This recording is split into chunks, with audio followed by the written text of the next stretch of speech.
और अनन्या नीचे जाने लगते हैं। कोई दरवाजा इतने जोर जोर से खटखटाया जा रहा था कि घर में सभी लोगों की नींद खुल गई थी। जब अनन्या और रुद्र नीचे पहुंचे तो उन्होंने देखा कि अर्जुन, पीयूष, समीर, संतोष, आयशा, तन्वी और स्वाति सभी एक साथ नीचे खड़े थे।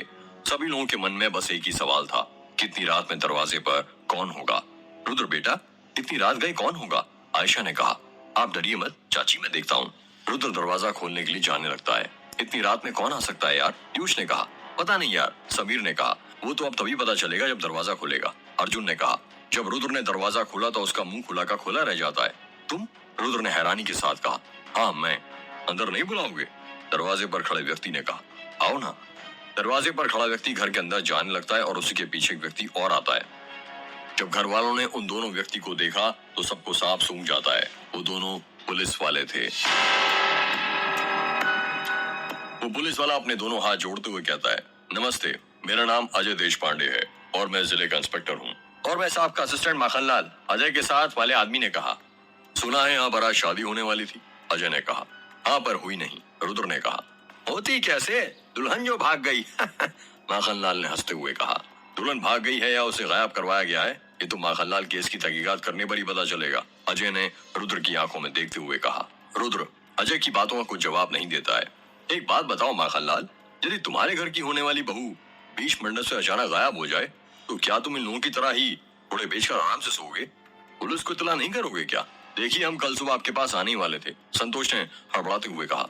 सुबह तक तो बहुत देर हो जाती है अंकल जी, और आपको तो पता ही है इस गांव की औरतों के साथ क्या क्या होता है, अजय ने कहा। यदि हम आपके पास आते तो आप यही कहते कि जब तक दुल्हन के गायब हुए 24 घंटे नहीं हो जाते हम रिपोर्ट नहीं लिख सकते, रुद्र ने कहा। लगता है बहुत कानून पढ़ा है तुमने, पर शायद तुम भूल रहे हो कि ये शहर नहीं गांव है। गांव और शहर में बहुत फर्क होता है। हाँ पता है मुझे, पर क्या आप मुझे इतनी रात गए मेरे घर आने का कारण बताना चाहेंगे? यार एक लड़की गायब हो गई है और तुम्हें अभी भी समझ नहीं आया कि पुलिस क्यों आई है? इस केस की तहकीकात करने आए हम, माखनलाल ने कहा। पर केस किसने दर्ज करवाया? रुद्र ने कहा। हमारा नाम अजय पांडे है और हम इंतजार नहीं करते किसी के केस दर्ज करवाने का। अपने केस हम खुद ही दर्ज करवा लेते हैं। अब ज्यादा टाइम बर्बाद ना करते हुए मैं आप सभी से चाहूंगा कि इस पूछताछ में हमारी मदद करो और जो सवाल आप सभी से पूछा जाए उसका सही सही और सीधा सीधा जवाब दें। जी ठीक है पुलिस इंस्पेक्टर साहब, पूछिए आपको जो पूछना है, संतोष ने कहा। आपकी होने वाली पत्नी का क्या नाम था मिस्टर रुद्र? जी गौरी प्रजापति। अरे गौरी से याद आया, उसके माँ बाप कहीं दिखाई नहीं दे रहे, कम से कम उन्हें तो रिपोर्ट लिखवानी चाहिए थी ना। गौरी अनाथ है, उसके माँ बाप नहीं है, आयशा ने कहा। कोई रिश्तेदार तो होगा, माखनलाल ने कहा। जी नहीं, उसका इस दुनिया में कोई भी नहीं है, आयशा ने कहा। ये तो और भी हैरानी करने वाली बात हो गई माखनलाल। अपराधियों ने सोचा ऐसी लड़की को गायब करो जिसका कोई रिश्तेदार ही ना हो, कोई रिपोर्ट भी नहीं लिखवाएगा और कोई आंसू भी नहीं बहाएगा। मैं कुछ समझा नहीं, आप साफ साफ कहेंगे कि आप कहना क्या चाहते हैं? रुद्र ने कहा। मैं बस ये कह रहा था कि आपके पास उसकी कोई फोटो वगैरह है? जी नहीं। क्या आप ये कैसी बातें कर रहे हैं? एक फोटो तो होगी, आखिर रिश्ता जोड़ा है आपने उससे, अजय ने हैरानी के साथ कहा। जी नहीं, हमारे पास उसकी कोई फोटो नहीं है, आयशा ने कहा। कहाँ पर और किस गांव की रहने वाली है ये तो पता होगा आपको, माखनलाल ने कहा। देखिए इंस्पेक्टर साहब, हमें गौरी के बारे में कुछ नहीं पता, जो भी पता है वो दीदी को पता है। तो कहाँ पर है आपकी दीदी? उन्हीं को बुला दीजिए, उन्हीं से सब पूछ लेंगे। उनकी तबीयत खराब है, डॉक्टर ने आराम करने को कहा है, तो मैं चाहूंगा कि आप कल सुबह आ जाएं, संतोष ने कहा। ठीक है, पर एक बात बताइए, आप दोनों तो चाचा चाची हैं ना रुद्र के, फिर आपको ये भी नहीं पता कि आपके घर की होने वाली बहू कहाँ पर रहती है और कैसे दिखती है? ऐसे कैसे रिश्ता जोड़ लिया आपने? मैं तो हैरान हूँ ये जानकर, अजय ने कहा। 1 महीने पहले हम लोग मेरे मायके गए थे।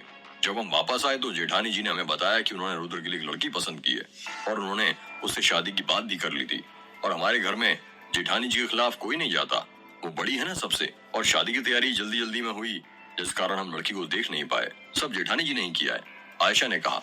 अच्छा ठीक है, हम फिर कल आते हैं, आप सभी तैयार रहिएगा सवाल जवाब के लिए, बहुत से पुराने जख्म ताजा होने वाले हैं, अजय ने रुद्र की आंखों में देखते हुए कहा। अजय और माखनलाल वहां से चले जाते हैं। सभी लोग अपने कमरे में सोने के लिए जाने लगते हैं। रुद्र सीढ़ियां चढ़ रहा था, तभी अर्जुन उसके पास जाता है और उससे पूछता है, यार मुझे ऐसा क्यों लग रहा था जैसे ये पुलिस वाला उससे कुछ ज्यादा ही सवाल जवाब कर रहा था? करेगा कैसे नहीं, दोस्त जो था मेरा था, मतलब बचपन में हम दोस्त थे और अब दुश्मन बन गए। दुश्मन बन गए? पर कैसे? वही तो मुझे नहीं पता यार, बचपन की बहुत सी बातें भूल गया हूँ मैं। ये देख मेरे सिर पर ये चोट का निशान देख रहा है, जब से बचपन में मेरे सिर पर लगा है बहुत सी बातें भूल गया मैं, और ऐसा ही निशान अभी वो अजय आया था ना, उसके सिर पर भी है। रुद्र ने अपना निशान दिखाते हुए कहा। रुद्र के सिर के बाईं साइड छोटा सा काला निशान था। उस निशान को देखकर समझ नहीं आ रहा था कि वो उसे गिरने के कारण लगा है या किसी ने उसको गहरा घाव दिया है। हाँ यार, मैंने तो उस निशान पर कभी गौर ही नहीं किया था। कैसे करता? मैं अपने बालों के पीछे से छुपा कर जो रखता था। पर यार, मुझे ना ये अजय कुछ ठीक नहीं लग रहा। कहीं दुश्मनी निकालने के लिए तो तुझे फंसा ना दे। भाई तू डर मत। और वैसे भी जब मैंने कुछ गलत काम किया नहीं तो मैं क्यों डरूं? यार, तूने कोई गलत काम नहीं किया, पर तेरे परिवार के लोगों ने तो किया है ना। याद है, आज से 18 साल पहले मेघ गांव की एक औरत को जिंदा जला दिया गया था। कहते हैं पूर्वजों द्वारा किया गया पाप उसकी आने वाली पीढ़ी को भुगतना पड़ता है। यार प्लीज वो बात याद मत दिला। जब से बचपन में वो औरत वाला कांड हुआ था ना, मैं सो नहीं पाता था। तभी तो पापा ने मुझे शहर भेज दिया था। और फिर कुछ दिनों बाद पता चला कि पापा की अचानक मौत हो गई। पता नहीं पापा की मौत कैसे हुई थी। ये रहस्य आज भी रहस्य बना हुआ है। इसी वजह से तो माँ मुझे यहाँ इस गाँव में रहने नहीं देती थी। कहती रहती थी वो चुड़ैल मार देगी तुझे। क्या तू भरोसा करता है इन सब बातों पर? यार पागल हो रहा है क्या? पर माँ जो करने को बोलती है वो मैं कर लेता हूँ, चाहे वो अंधविश्वास ही क्यों ना हो। क्योंकि तुझे पता तो है ना, कोई भी माँ कभी भी अपने बेटे का बुरा नहीं चाहेगी। वो अपने बेटे के लिए भगवान से भी लड़ सकती है। हाँ, ये तो सही कहा तूने। पर एक बात बता, तुझे कैसे पता कि 18 साल पहले एक औरत को जिंदा जला दिया गया था मेघ गांव में? यार भूल गया तू? तुझे बताया था ना, यहाँ आते वक्त राम काका ने हमें कहानी सुनाई थी। लगता है राम काका तुझे मेरे बचपन के सारे राज बताकर ही मानेंगे। रुद्र ने हंसते हुए कहा। चल अब सोने चलते हैं, वरना बात करते करते यही सुबह हो जाएगी। हाँ चल। अर्जुन और रुद्र सोने के लिए जाने लगते हैं। सभी लोग सो चुके थे। संतोष आयशा एक कमरे में सो रहे थे, तन्वी अनन्या और स्वाति एक कमरे में, और रुद्र अर्जुन पीयूष और समीर दूसरे कमरे में। भोर के 4 बज रहे थे और अर्जुन को नींद नहीं आ रही थी। वो बार बार करवटें बदल रहा था। अर्जुन के बगल में ही समीर सो रहा था, जिस कारण उसकी नींद खुल जाती है। क्या हुआ अर्जुन, तुझे नींद नहीं आ रही क्या? समीर ने उठकर धीरे से अर्जुन से कहा। यार तलब लगी है। यार वो तो मुझे भी लगी है। तो फिर चलें? कहाँ चलें? बाहर पागल, यहाँ पर पिएगा क्या? हाँ चल, पर तेरे पास रखी तो है ना? हाँ भाई रखी है, पर यार गेट तो बंद होगा ना हवेली का। और यदि इतनी रात को खोला तो सब लोग जाग जाएंगे। उसका भी इंतजाम है मेरे पास। हवेली के 2 गेट हैं, जो एक आगे खुलता है और एक पीछे। तो हम पीछे वाले गेट से बाहर जाएंगे। और वो गेट ज्यादा बड़ा भी नहीं है, छोटा सा है। तुझे कैसे पता कि हवेली के 2 गेट हैं? राम काका ने बताया था जब हवेली के बारे में पूछ रहा था। समीर और अर्जुन हवेली के पीछे वाले गेट से बाहर चले जाते हैं। बाहर बड़ा था और ठंडी ठंडी हवाएं चल रही थी। अब निकल भी, समीर ने कहा। हाँ भाई निकलता हूँ, सब्र कर। अर्जुन अपनी जेब में से सिगरेट और लाइटर निकालता है। कौन सी ब्रांड लाया है? वही हमेशा वाली अमेरिकन। ये हुई ना बात। अर्जुन अपने मुंह में सिगरेट रखता है और उसे लाइटर से जलाने लगता है। यार तेरी आदत अभी तक गई नहीं या रात में सोने से पहले सिगरेट पीने की? यार आदत बनाई इसलिए जाती है ताकि छोड़े ना। और तुझे तो पता ही है मैं लेखक हूँ। जब तक एक दो अंदर नहीं खींचता, कविताएं कागज पर नहीं उतरती। सही कहा है, दुनिया में हर कोई अलग रीजन से सिगरेट पीता है। कोई घर के स्ट्रेस के कारण, कोई नौकरी के कारण, तो कोई छोकरी के कारण। इन सब का तो ठीक है, पर तू क्यों पीता है? कोई शौक के कारण भी पीता है भाई? समीर ने हंसते हुए कहा। हाँ, पर किसी भी चीज की अति नहीं करनी चाहिए, वरना वो विनाश का कारण बन जाती है। हाँ बिल्कुल सही कहा तूने, समीर ने कहा। अर्जुन और समीर बातें ही कर रहे थे, तभी उन्हें कुछ चीज ठोकने की आवाज सुनाई देती है। ठक ठक ठक। यार तुमने आवाज सुनी? समीर ने कहा।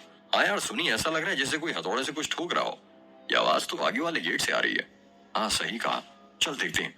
रुक यहीं, पीछे से चल, ये रास्ता आगे वाले गेट के पास ही जाता है।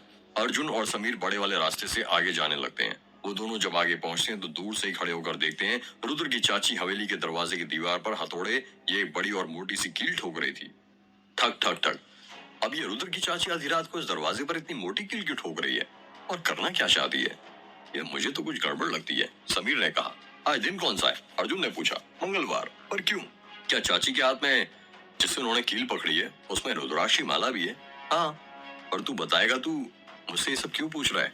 यार रुद्र की चाची कीलन प्रक्रिया कर रही है। ये कीलन क्या होता है? अब रुद्र की चाची एक हाथ से कील पकड़ी हुई थी और अपने दूसरे हाथ से हथौड़े की कील ठोक रही थी। वो एक ही मंत्र बार बार दोहराई जा रही थी। आस की कीलू, पास कीलू, अपनी काया जागदा मसान कीलू, बैठी कीलू छाया, इसर का कोट बर्मा की थाली, मेरे घाट पिंड का अनुमान, वीर रखवाला। यार तू बताएगा ये कीलन क्या है? समीर ने पूछा। कीलन का अर्थ है सुरक्षा कवच। किसी व्यक्ति, वस्तु या स्थान को सुरक्षा कवच में बांधने की प्रक्रिया को कीलन कहते हैं और बंधे हुए को मुक्त करने की प्रक्रिया को उत्कीलन कहते हैं। इस प्रकार को मंगलवार के दिन या शनिवार के दिन किया जाता है। इसमें आपके दरवाजे पर कील ठोक दी जाती है, पर ऐसा करने से बुरी आत्माएं आपको रोकती हैं। इसलिए हाथ में रुद्राक्ष पकड़कर मंत्र का जाप किया जाता है। पर रुद्र की चाची ये सब क्यों कर रही हैं? हो सकता है उन्हें डर हो कोई बुरा साया घर के अंदर ना आ जाए। भाई ये गांव बहुत अजीब है। पहले दुल्हन कहीं अचानक गायब होना, और अब ये चाची का भोर में दीवार पर कील ठोकना, ये सब तो बस शुरुआत है समीर। आगे पता नहीं क्या क्या देखने को मिलेगा, और मुझे तो लगता है अभी कहानी की शुरुआत भी नहीं हुई है।